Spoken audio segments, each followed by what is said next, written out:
जिन्होंने बहुजन मीडिया, सभी मीडिया जो आपको हमको एक करने का प्रयास किया है। यह देश हम ऐसे जगह पर बैठे हैं जहाँ पे संविधान बना था। यह संविधान बनाने वालों का स्थान है जहाँ पे समता है, स्वतंत्रता है, बंधुता है, सभी धर्म को मानने की बात है। देश के सबसे बड़े सामाजिक न्याय के नेता आदरणीय प्रधानमंत्री जी इस घटनाक्रम में हस्तक्षेप करेंगे और इसका सामाजिक स्तर पर समाधान होगा। इसके लिए हम लोगों ने आज प्रेस के बाद ज्ञापन माननीय राष्ट्रपति, महामहिम राष्ट्रपति, प्रधानमंत्री, माननीय गृह मंत्री को सौंपे हैं।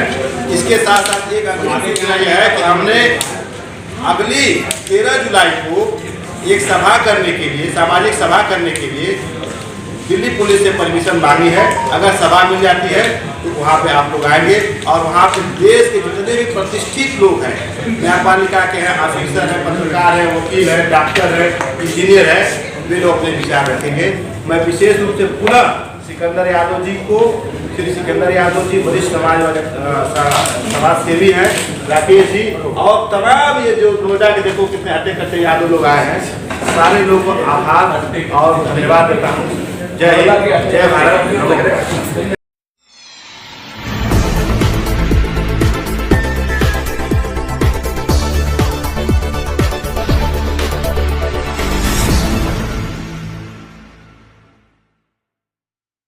इस न्यूज चैनल पर जो भी वक्ता ने कहा वो उसकी अपनी राय है, जिसे एक अपना कीमती समय दिया। और जैसा कि विदित है, आप लोग हमारे बैनर में भी देख सकते हैं कि एक बहुत बड़ी घटना के संदर्भ में आज अपने समाज की तरफ से एक बात लोगों तक पहुंचाने के लिए प्रेस वार्ता आयोजित की है। जैसा कि आप देखेंगे, हमने कुछ दिन पहले, अभी 3 दिन पहले करीब हमने जंतर मंतर पर परमिशन भी मांगी गई थी, लेकिन वो परमिशन हमारी स्वीकृत नहीं हुई। दिल्ली पुलिस के द्वारा हमें बताया गया कि 10 दिन पहले आपको देनी चाहिए थी। तो काफी उसमें ये कहना कि घटना हुई है, जैसे भारत के इतिहास में आप देखेंगे बहुत सारी घटनाएं हम पेपर में पढ़ते रहते हैं। कहीं दलित समाज को घोड़े पर नहीं चढ़ने दिया जा रहा, कहीं मूछें नहीं रखने दी जा रही, कहीं पानी नहीं पीने दिया जा रहा, या कहीं कोई यात्रा नहीं निकालने दी जा रही। लेकिन मैंने अपने जीवन में, जो मेरी आयु में पहली बार ऐसा प्रसंग देखा है जाति आधार पर किसी व्यक्ति के साथ में इस तरह का घृणित भेदभाव किया हो। मैं खाली भेदभाव इसलिए नहीं कह रहा कि आप दुनिया में तालिबान की वो देते हैं, उदाहरण देते हैं कि तालिबान बड़ा कट्टर है, लेकिन जैसी घटना यहाँ पिकावा में हुई, आप देखिए व्यक्ति के साथ, उस व्यक्ति के मन में क्या बीतेगी जिसका व्यासपीठ से उठाकर उसका मुंडन किया जाए, उससे नाक रगड़वाई जाए, किसी स्त्री के दूषित पदार्थ से उसका शुद्धिकरण किया जाए। तो मेरा ये मानना है कि बहुत ही देश को हिला देने वाली घटना है और समाज को बांटने वाली, देश पर इसका गहरा प्रभाव पड़ेगा, ऐसा मैं मानता हूँ। और इसमें सबसे बड़ा जो फैक्टर है जो निकल के आ रहा है कि हमारे प्रतिनिधिमंडल राकेश भाई के नेतृत्व में इटावा भी गया था और हम पीड़ित से भी मिले थे ये लोग। तो उन्होंने बताया कि इससे पहले भी इस गांव में यादव लोग कथा करते आ रहे हैं, लेकिन ये कुछ ऐसा लगता है कि इंटेंशनल उन लोगों की ऐसी थी कि आपको अपमानित करना था, पीड़ित करना था, तो लोगों ने ऐसा किया। तो हमारी ये मांग है, इस सभा के माध्यम से हम महामहिम राष्ट्रपति जी को, प्रधानमंत्री जी को ज्ञापन देना चाहते हैं कि इस घटना की न्यायिक जांच हो, बड़े स्तर पे जांच हो और इसके सारे एंगलों को इसमें निकाला जाए। क्योंकि ये आप समझिए ना कि हमारा जो संविधान है, लोकतंत्र है, ये हमें अधिकार देता है कि हम अपनी बात कह सकें। एक तरफ तो हम देश को कहते हैं कि सब साथ हैं, सबका साथ है, सबका विकास है, और दूसरी तरफ हम जाति देख के कहते हैं तुम्हारा काम नहीं है। आज आप देखिए, बाबा साहब ने जो संविधान लागू हुआ हमारे देश में, तो हर एक व्यक्ति को अपना पेशा अपनाने का अधिकार है। आज जो समान लोग हैं वो सारे पेशों में, सारे बिजनेस में, सारे कामों में, अगर आप पेशा तय कर देंगे और वो भी संविधान की जगह मनुस्मृति के आधार पर, तो ये देश कैसे चले। तो मेरा ये कहना है कि आप सबको समानता का अधिकार हमारा संविधान देता है अपना पेशा चुनने का, तो इस पर किसी व्यक्ति विशेष की विशेष का कोई आरक्षण नहीं होना चाहिए। और इसको अगर आपने नहीं किया तो ये हमारा देश का जो ताना वाना छीन नहीं हो जाएगा। और ये जो घटना घटी है, कल वो किसी और के साथ घटेगी। अभी मैं कल ही सोशल मीडिया में देख रहा था, कोई पटेल है, उनको भी कथा करने से रोक दिया गया। तो देश की सौहार्द के लिए, उसकी एकता के लिए, सामाजिक आधार के लिए इस तरह की घटनाओं की पूर्णतः सही जांच और उसमें न्याय होना चाहिए, ऐसी हमारी मांग। यहाँ से पहली घटना तो नहीं है देश में जातिवाद की, नहीं पहले तो नहीं है घटना देश में जातिवाद की, लेकिन इस तरह की मैंने जो पढ़ा है अब तक जो 20-25 सालों में, मुंडन कर देना, नाक रगड़वाना और फिर दूषित पदार्थ डालना, इस तरह की मेरे संज्ञान में पहली घटना है। नहीं, आप कह रहे हैं कि पहली घटना है, आपसे पहले दलितों के साथ बढ़ोतरी, अभी ओबीसी को लगातार टारगेट किया जा रहा है। साहू लड़की थी जिसको कथा रोकने से रोका गया, पटेल लड़की को कथा बांटने से रोका गया, अब यादव को कथा बांटने से रोका जा रहा है, और जो शंकराचार्य जिन्होंने स्पष्ट कह दिया है कल की अपनी मीडिया में कि कथा वाचने का जो काम है वो ब्राह्मणों का, बाकी लोग नीचे बैठ कर सुन सकते हैं। तो कहीं ना कहीं आपको लगता है कि हिंदू राष्ट्र की जो कल्पना सरकार के सारे पर मुल्क भर में चल रही है, ये हिंदू राष्ट्र की सही पृष्ठभूमि है? नहीं, बिल्कुल सही पृष्ठभूमि नहीं है। आप सोचिए, जो शंकराचार्य जी है वो सबसे बड़ा पद होता है किसी भी धर्म का। अगर वो भेदभाव पे कल उनसे क्वेश्चन पूछा तो उन्होंने मनुस्मृति के आधार पर कहा। मैं उनसे पूछना चाहता हूँ अगर उनके साथ कोई घटना हो जाए, कोई चोरी हो जाए, कोई घटना हो जाए, तो वो जब कोर्ट में जाएंगे, कचहरी में जाएंगे, तो क्या मनुस्मृति के श्लोक वहां पे देंगे या भारत के संविधान या कानून की बात करेंगे? तो ये बहुत गलत बात है। मुझे ऐसा लगता है कि उन्होंने भी अपने बहुत सारे फॉलोअर खो दिए। अगर कोई व्यक्ति इतने बड़े पद पर बैठ के इस तरह असमानता की बात करे, और मैं आपको बताऊं, बाबा साहब ने जो मनुस्मृति का दहन किया था, बाबा साहब ने कहा था कि जो भी ग्रंथ भेदभाव असमानता पर टिका हुआ उसको बहिष्कार किया जाना चाहिए, और जब तक आप इसको बहिष्कार नहीं करेंगे तो ये असमानता ऐसी बनी रहेगी। यादव जी, अभी तक तो चलिए, आज आपने प्रेस कॉन्फ्रेंस किया, बड़ा मुद्दा आपने इसको उठाया है। पिछले साल दलितों को जूते में भर के पैसा पिलाया गया। अभी चंद दिनों पहले की घटना के लोधी जो राजपूत अपने आप को कहता है समाज, उसको मल तक खिला दिया गया। इतनी घृणित घटना देश में घट रही है, लेकिन सरकारी मौन है। देखिए, मैंने भारत का 2000 साल का इतिहास पढ़ा है, प्राचीन इतिहास पढ़ा है, और भारत का गुलामी का यही कारण था कि हम लोग बटे हुए थे। हमारी जो ये वर्ण व्यवस्था है, जाति व्यवस्था है, बटे रहने की वजह से बाहर के लोग आए, यहाँ शासन कर गए। अब बाबा साहब ने एक संविधान दिया जो स्वतंत्रता, समानता, बंधुत्व की बात करता है। अगर हम इस संविधान को नहीं मानेंगे तो हम दोबारा से गुलाम बनेंगे। तो हमारे देश के लिए, राष्ट्र के लिए, समाज के लिए, सबके लिए जरूरी है। और हमारी जितनी सरकारें हैं, जो कुछ पदों पे लोग बैठे हैं, तो उनको न्याय करना चाहिए। अगर आपको देश के ताने बाने को एक रखना है तो आपको न्याय देना पड़ेगा, तभी आपका सामाजिक सौहार्द और भेदभाव दूर होगा। तो क्या जनजागृति के लिए आप ललित सिंह यादव को पढ़ाएंगे समाज में? बिल्कुल पढ़ाएंगे। मैंने खुद पढ़ा हुआ ललित सिंह को, मैंने सच्ची रामायण भी पढ़ी है, उनका और भी साहित्य पढ़ा है, मैंने बाबा साहब को पढ़ा है, भगवान बुद्ध युवा नहीं पढ़ रहा है, नहीं पढ़ेंगे। ये देखिए, कावड़ हो रहा है, नहीं कावड़ भी ढो रहे हैं, लेकिन चोट तो आप पढ़ी है ना। अब तक तो कुछ और ही समझ रहे थे अपने आप को, और उनको भी लगा कि हम उसी कैटेगरी में। तो ये घटनाएं हैं कि समाज में एकजुट करेंगे, लेकिन फिर भी सरकार से, शासन से, प्रशासन से हमारा ये अनुरोध है कि भाई ऐसी घटनाओं की न्यायिक जांच हो, और जो निर्दोष लोगों पर कार्रवाई की जा रही है। आप देखिए, हमारी सरकार में कार्रवाई जाती देखती होगी, कोई हमारा सवर्ण साथी है तो उसको कोई धारा लगती है, और कोई दलित है, पिछड़ा है या मुस्लिम है तो उसको कोई धारा लगती है। यादव जी, धर्म के ठेकेदार तो सबसे बड़ा ओबीसी है ना? नहीं, ओबीसी कैसे धर्म ठेकेदार है? क्यों? जब कावड़ का जब मसला आता है, जब अखिलेश जी की कुर्सी को गंगा जल से पवित्र किया गया था, उस समय आप कहाँ थे?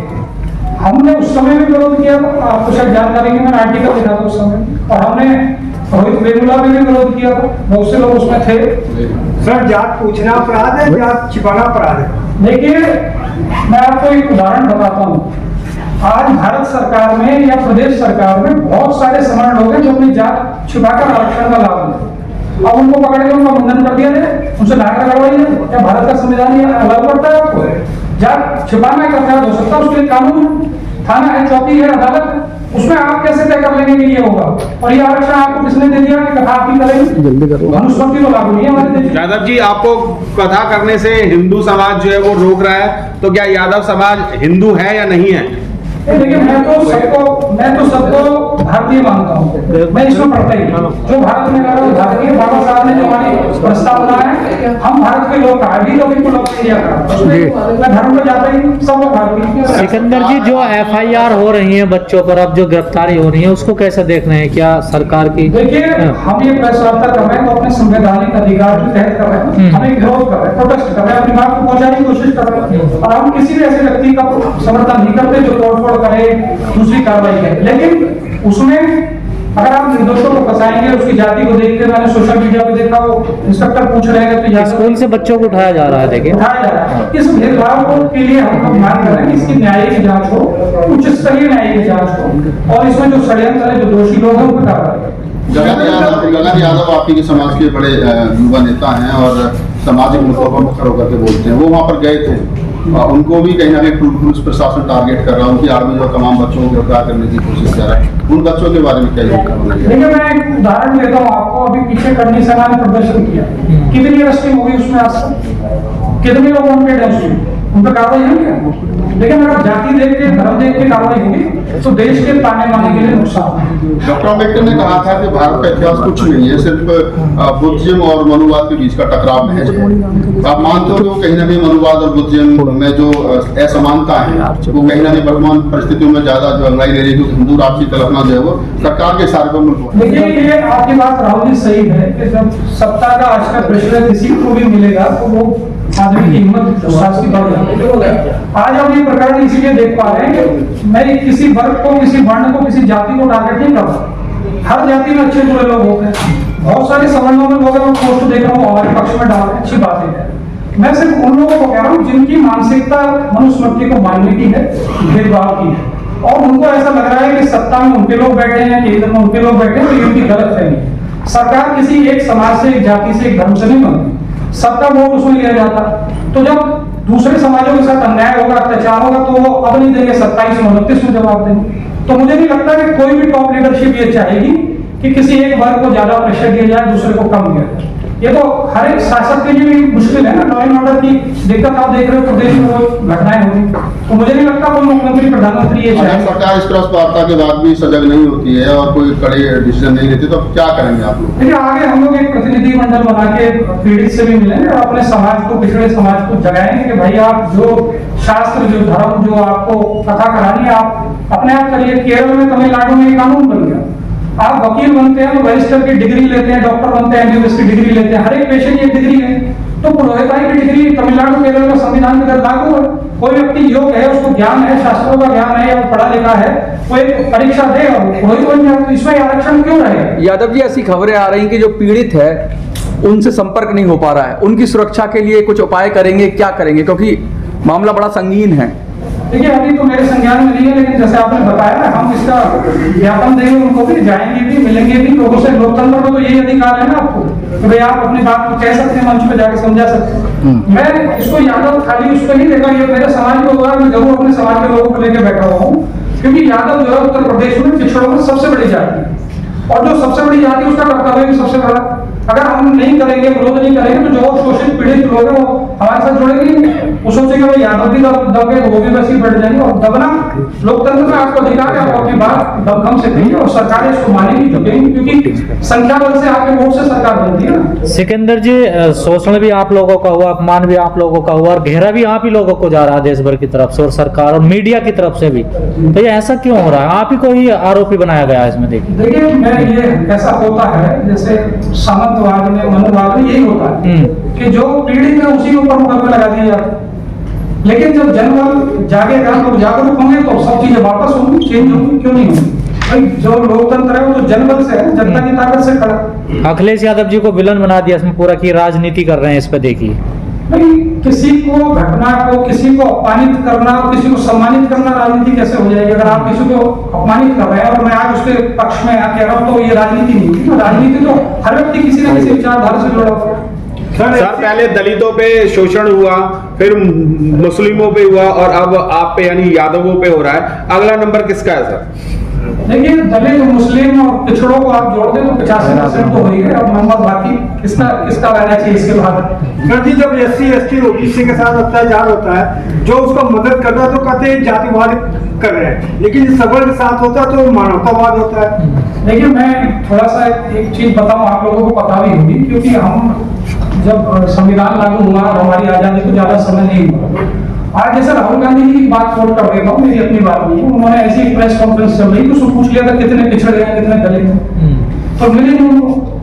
तो जहां जिन लोगों का वर्चस्व होता है वो थोड़ा सा अपने उसको आगे रखते हैं। मेरा ये ऐसा कहना है कि समान का मेरिट को अवसर मिलना चाहिए, जिसमें मेरिट है किसी भी जाति धर्म का, उसको मौका मिलना चाहिए। आपको लगता है सिकंदर भाई कि ये धंधे पर चोट हुई है? ब्राह्मणों को लग रहा है कि उनके धंधे पर चोट हुई है और यादव उनके धंधे में शहद मार रहे हैं, तो शायद ये भी गुस्सा कहीं ना कहीं उनका 50 लाख तक की बात आ रही है जो अखिलेश हो सकता है, ये एंगल भी हो सकता है। मैं इसको मना नहीं कर रहा, लेकिन मैं नहीं कह रहा ये आपकी बात, ये एंगल हो सकता है, क्योंकि कोई व्यक्ति हजारों साल से मानता रहा होगा उसका एक अधिकार है, और वो एक अधिकार अब चैलेंज हो रहा है। जैसे मैंने पता किया इटावा में बहुत सारे यादव कथावाचक हैं, ये अकेले नहीं थे, और इनके बारे में लोगों को जानकारी थी, इससे पहले भी गाँव में कथा कर चुके थे। तो इसीलिए मैं ये मांग कर रहा हूँ कि इसका साजिश का पर्दाफाश होना चाहिए, ये खाली जो दिखाई दे रहा उतना नहीं है, उससे भी कहनी चाहिए। यहाँ का जो एक सवाल यहाँ पर उठाया, हमने पूर्व में देखा था इस मामले में पीड़िता के खिलाफ पूरा देश खड़ा था, लेकिन चंद मुट्ठी भर लोग पूरे देश के अंदर वो पीड़िता के खिलाफ खड़े थे। उसी तरीके से आज पूरा ब्राह्मण समाज नामंद हुआ है, और वो ये कह रहा है कि छोटी क्रांति कोई बात नहीं, एक आदमी ने काटा तो परिवार का मामला था, पूरे ब्राह्मण समाज को गाली किया। ये बात सोशल मीडिया पर निकल कर आ गई। नहीं, ये इसका हम समर्थन नहीं करते, सोशल मीडिया पे अपशब्द का भी समर्थन नहीं करते, लेकिन अब आप देखिए ना आहत कौन हुआ, कथा भगवान कृष्ण जी की करने वाले यादव थे, तो अपमान तो भगवान कृष्ण का, भागवत का और यादवों का सबका हुआ ना। अब खाली उस कथावाचक का थोड़ी अपमान हुआ, आपने तो सारे समाज को कलंकित किया, तो जवाब भी सारा समाज दे। बिहार के गांव में बोर्ड लगा दिया यादवों ने कि ब्राह्मणों की एंट्री, यहाँ भी लगे, उत्तर प्रदेश में भी लगे, अगर न्याय नहीं होगा तो बहुत जगह लगे। तो ये जो बहिष्कार की बात आ रही है, मनुवाद के बहिष्कार का या ब्राह्मणों के बहिष्कार का, जो लाली सिंह यादव से लेकर के अम्बेडकर, फूले कबीर, नानक, रैदास जो कह करके चले गए, तो क्या समाज सही रास्ते पर लौट रहा है? नहीं, देखिए ये अगर आप इसको सामाजिक उससे देखेंगे तो एक तरीके से बाबा साहब ने कहा था ना, एक राजनीतिक क्रांति, एक सामाजिक क्रांति, भारत एक सामाजिक क्रांति की तरफ जा रहा है। और होता क्या है कि जब किसी समाज के साथ होती है तो वो समाज इकट्ठा होता है, एकत्र होता है, और वो सोचता है क्या करना चाहिए। तो एक तरीके से हम इसको अवसर के रूप में भी ले रहे हैं कि हम लोगों को पहले समझाते थे, लोग मानते नहीं थे, अब उनको प्रैक्टिकल उनके साथ हो गए, तो हमसे कह रहे हैं अपने समाज को संगठित करो, अपने भी पुरोहित बनाओ, आप अपने कर्मकांड के लिए अपने लोगों को बुलाओ, अपने मंदिर में अपने लोग बैठाओ। पाखंड में विश्वास नहीं छोड़ेंगे, अपने मंदिर बनाओ। नहीं, मंदिर का मतलब पाखंड नहीं है। अगर आप मंदिर का मतलब पाखंड कहेंगे, खाली कर्मकांड का मतलब पाखंड है कि मंदिर के नाम पे अगर आप शोषण करें तो वो पाखंड। यादव जी, मनगढ़ंत कहानियां या कथाओं से अगर बौद्ध कथा पे अगर ध्यान दिया जाए तो कैसा रहेगा? देखिए ये जो आज का कॉन्स्टिट्यूशन है ना, हैं? ये जो आज का हमारा संविधान है, वास्तव में जो दिया, ये भगवान बुद्ध को अगर आप दर्शन पढ़ेंगे ना तो ये तीनों चीज उसमें है। लेकिन अभी तक तो आपने नाम लिया ही नहीं, आप तो मंदिर की बात कर रहे हैं और तिलक की बात कर रहे हैं। मैंने तिलक कब की बात कर दी, आप बताइए। नहीं, तिलक की बात कब की मैंने? नहीं, मंदिर की तो बात की ना, मंदिर वही जाएगा ना। ये कहा कि मंदिर का मतलब मेरे घर में भी मंदिर है, तो मैं वहाँ कर्मकांड वो थोड़ी कर रहा हूँ। सिकंदर जी, लास्ट सवाल ये है, जो महिला जिसने आरोप लगाए थे उन पर, जो कथावाचक थे, वो महिला अब यादवों की जो बेटियां हैं महिला, उनके लिए बड़े अपशब्द बोल रही हैं। हाँ, उनमें कार्रवाई होनी चाहिए, हमने मांग की है, इसमें हमारे ज्ञापन हो गया, FIR हुई है, और भी उसमें कार्रवाई। सिकंदर जी, मेरा आपसे सवाल है, बाबा रामदेव आपके समाज से आते हैं, क्या आप उनसे कुछ रिक्वेस्ट करेंगे कि हमें न्याय दिलवाया जाए, क्योंकि वो भी उन्हीं के गेरुआ कपड़े पहन करके बिजनेस कर रहे हैं इस पूरे यार्ड में, धर्म के यार्ड में? देखिए, सिर्फ बाबा रामदेव से नहीं, मैं तो अपने समाज के जितने MP, MLA, जनप्रतिनिधि, किसी भी पार्टी में, किसी भी उसमें, सबसे हम। लेकिन उनको तो सम्मान मिल रहा है बाकायदा, रामदेव यादव साहब को। सम्मान तो बहुत लोगों को मिल रहा है, ऐसे आप देखेंगे अलग अलग, जैसे बाबा रामदेव है या दूसरे लोग हैं, बहुत सारे संत हैं जो अपना पूरा नाम नहीं लिखते, जैसे आधार बना रहे थे ना, कोई नाम नहीं लिखा, तो आप देख लीजिए लिस्ट निकाल के भी गूगल से, पूरा नाम किसी का नहीं मिलेगा आपको। Thank you sir. यादव से बदल के जायज है, हम बदल के नहीं, ये जायज की बात नहीं है, ये मेरा जो मानना है कि ये इसकी जड़ में वही मनुस्मृति है। आप किसी को कह दो तो मुझको, किसी को कह दो सबके सोचेगा मैं पता मेरे आपको ID खुला जाए। सवाल राकेश जी से। जी राकेश जी, आप इटावा गए थे, तो क्या स्थिति रही वहाँ और क्या देखा आपने? हम इटावा गए, हमने वहाँ जिलाधिकारी महोदय जी को भी ज्ञापन दिया इस संबंध में, और जो पीड़ित हैं उन पीड़ितों से भी मिले। आपको जानकर हैरानी होगी, उन्होंने इतनी बातें हमें बताई कि उनके साथ क्या क्या हुआ, शायद सोशल मीडिया पर इतना कुछ नहीं चला। उन्होंने यहाँ तक की बातें हमें बताई कि लोगों ने सिगरेट जला करके उन्हें सिगरेट से दागा तक, और खुद मुझे उन्होंने अपनी शर्ट निकाल करके दिखाई। सुबह का जब समय होने वाला था, लोग दातून करके आते जा रहे थे, जो भी उधर से आता जा रहा था वो चाटे मारता जा रहा था। तो पूरी रात उन लोगों के साथ में इस तरह का व्यवहार किया गया, जो बहुत अमानवीय व्यवहार। बोलो आप। तो वही व्यवहार उनके साथ पूरी रात होता रहा, केवल और केवल इसलिए कि वो यादव समाज से थे, और इस बात से कोई भी अगर ये कहे कि वो लोग अनभिज्ञ थे, अनजान थे, तो ये गलत है, क्योंकि वो लोग मात्र 3 से 4 किलोमीटर की दूरी पर उनका निवास था और 8-10 किलोमीटर की दूरी में उनकी सारी रिश्तेदारियां थी, उनके बेटे बेटी सब सारे शादी संबंध वहां हुए हैं। तो इस बात की सब लोगों को जानकारी थी कि ये लोग यादव समाज से हैं। वो कह रहे हैं कि नाम बदल रहे थे, 2 आधार कार्ड आरोप लगा रहे हैं। जहां तक हमने पता किया, उनका कोई 2 आधार कार्ड नहीं थे, उनका एक आधार कार्ड था। जब इस तरह की घटना हो गई और वो वीडियोस बाहर आने लगी, तो उसको कवर अप करने के लिए आप क्या कहोगे कि किस लिए आपने मारा? तो कुछ तो आधार बनाना पड़ेगा, झूठ का कोई तो आपको माध्यम बनाना पड़ेगा। तो उनके आधार कार्ड को फोटो से, फोन से उनका आधार कार्ड मांगा गया, स्कैन करके उसमें नाम करेक्शन किया गया, जबकि उनके पास कोई 2 आधार कार्ड नहीं थे। तो ऐसा कुछ नहीं कि जाति वहां पर छुपाई गई, और अगर जाति छुपाई भी गई, मैं कहता हूँ उन्होंने जाति छुपाई, तो आप उसकी कानूनी कार्रवाई की जा सकती थी, आप कंप्लेन कर सकते थे। कानून है देश में, कानून से देश चल रहा है, आप कानून जो उनके लिए सजा देता वो आतंकवादी धर्म पूछकर मारते हैं, लेकिन यहाँ जाति पूछी गई है उत्तर प्रदेश में जी, क्या कहना चाहोगे? ये सर हम इसका पूरी तरह से विरोध करते हैं। जाति पूछकर इस तरह की घटना बिल्कुल भी नहीं होनी चाहिए। आज यादव समाज के साथ घटना हुई है, अभी हमारे साथी बता रहे थे, और हम भी देखते रहते हैं, समय समय पर अन्य समाज के लोगों के साथ ये घटना होती रहती है। तो ये केवल ये नहीं कि हम यादव समाज के लिए इस बात को बोल रहे हैं, किसी भी समाज के व्यक्ति के साथ इस तरह की कोई भी घटना नहीं होनी चाहिए। और अगर ब्राह्मण समाज की बात करें तो ब्राह्मण समाज भी पूजनीय रहा है, हम भी आज मानते हैं, पूजते हैं, लेकिन हर जाति हर धर्म में कुछ अच्छे लोग होते हैं, कुछ बुरे लोग होते हैं, कुछ मानव प्रवृत्ति के होते हैं, कुछ दानव। उनका कहना यही तो, पूजेंगे तो हम ही ना, आप क्यों पूजोगे? इसी बात पर तो लफड़ा ही है सब सारा। तो फिर वो इतिहास को अच्छे से जाने। आप जिनको पूज रहे हैं वो कौन है? आप कृष्ण भगवान की बात कर रहे हैं, कृष्ण भगवान को जानिए कि वो कौन है। आप तिरुपति बालाजी मंदिर लोग जाते हैं, तिरुपति बालाजी मंदिर की स्थापना किन्होंने की थी?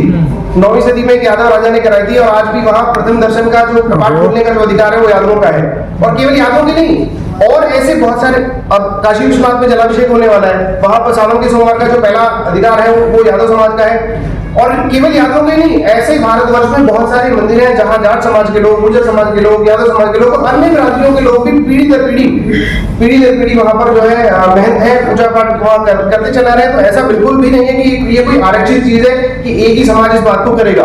और जहां इस बात को बोला जा रहा है अलग अलग बड़े बड़े मंचों से कि ये हमारा अधिकार है, और मनुस्मृति में ऐसा लिखा है, शास्त्रों में ऐसा लिखा है, तो मैं कहता हूँ जी वो खुद ही इसको नहीं मानते। अगर वो ये कहते हैं कि शास्त्रों में ऐसा लिखा है, तो वो शास्त्रों को भी खुद मानने वाले लोग नहीं है। अगर वो शास्त्रों को मानने वाले लोग हैं, तो फिर वो सारी व्यवस्थाओं से अपने आप को दूर करें।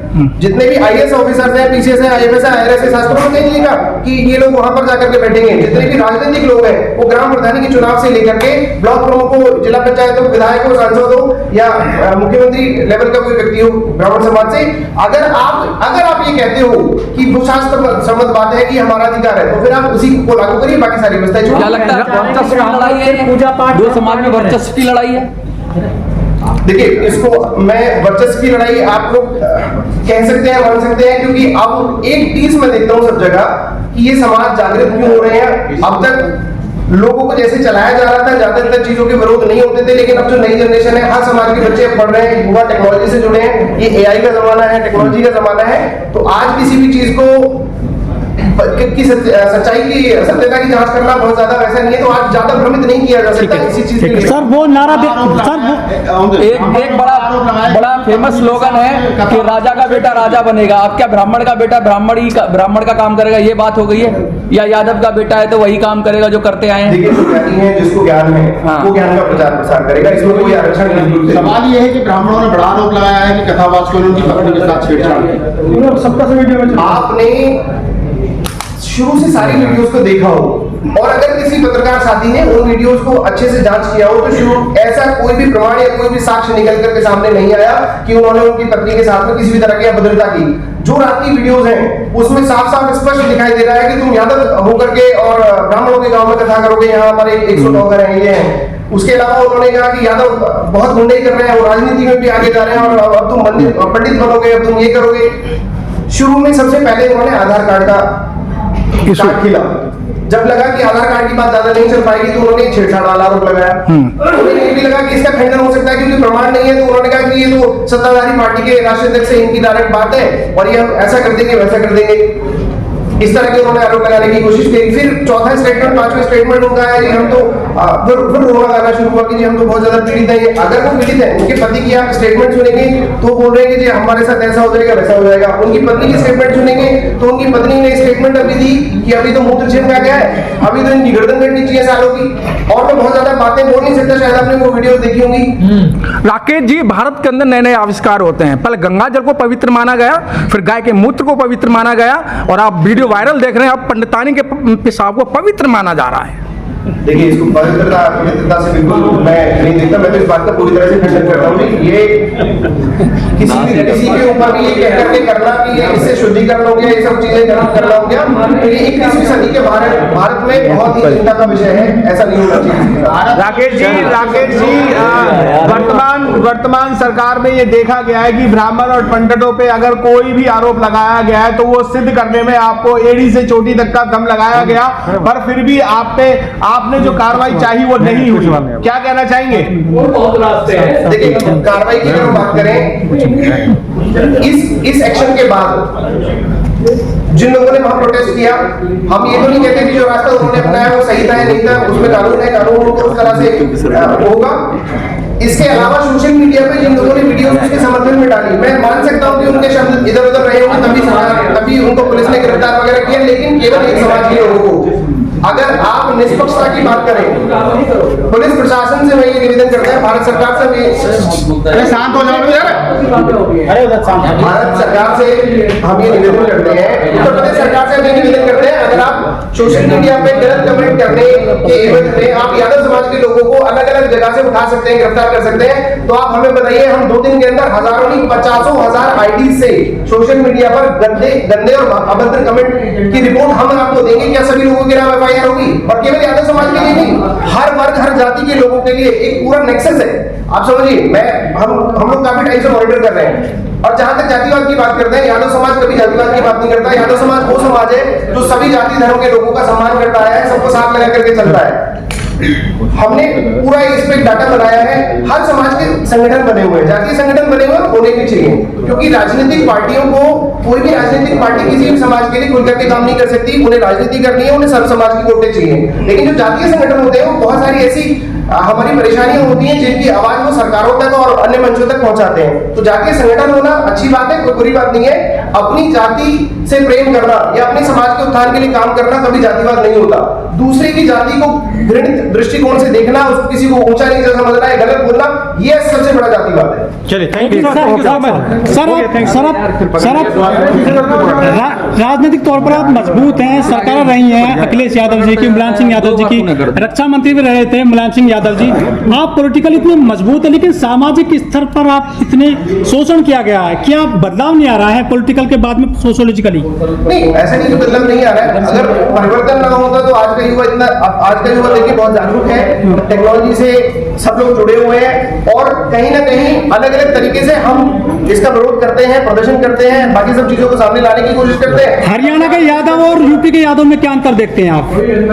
वहां तो इतना शोषण नहीं है आपके खिलाफ। कोई अंतर कहीं नहीं है। होता क्या है कि राजनीतिक दृष्टिकोण से जहां पार्टियों को लाभ मिल रहा होता है, वहां उनकी बातें थोड़ी प्रमुखता से उठ जाती हैं, जहां लाभ नहीं मिल रहा होता है, उनकी बातें प्रमुखता से नहीं उठती है। इसका विकल्प क्या है सर? आप लोगों जो विरोध हो रहा है कि आप कथा नहीं करा सकते, इसका विकल्प क्या है? नहीं, इसका विकल्प सर जैसा अभी बताया गया, इसका यही विकल्प है, आप सब शिक्षित बनिए, सब पठन पाठन कीजिए, ज्ञान अर्जित कीजिए, और जब आपको ज्ञान होगा तो अखिलेश जी विदेश पढ़ कर आए थे सर। अखिलेश जी तो विदेश पढ़ कर आए थे, उनकी भी कुर्सी दिलवाई गई थी, आप पढ़ने की बात करते हैं। पढ़ने के लिए हमारे यहाँ जो है ऐसा नहीं, बीच में नहीं, वो तो एजुकेटेड हैं। अखिलेश जी तो सीएम रहे, उनके पापा जी रक्षा मंत्री रहे थे। इन्हीं व्यवस्थाओं के खिलाफ तो आज कॉन्फ्रेंस रखी गई है कि जो वो घटना हुई, इस तरह की और अनेकों बहुत घटना, अखिलेश जी पूर्व मुख्यमंत्री रहे, इसलिए वो घटना इतनी बड़ी आई। आए दिन समाज में बहुत सारी ऐसी घटनाएं होती हैं जहां स्पेशली जाति को टारगेट करके, मैं जाति की केवल बात नहीं कर रहा, केवल जातियों को टारगेट करके उनके खिलाफ इस तरह की घटनाएं होती हैं।